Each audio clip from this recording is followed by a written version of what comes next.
fazer Israel caminhar por entre as águas do mar vermelho.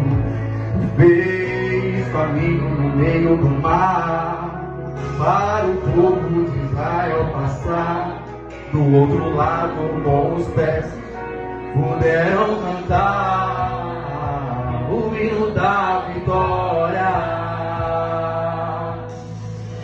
Quando estiver ventando e não puder atravessar, chame esse homem com fé, só ele abre o mar. Não tenha medo, irmão, se atrás vem falar.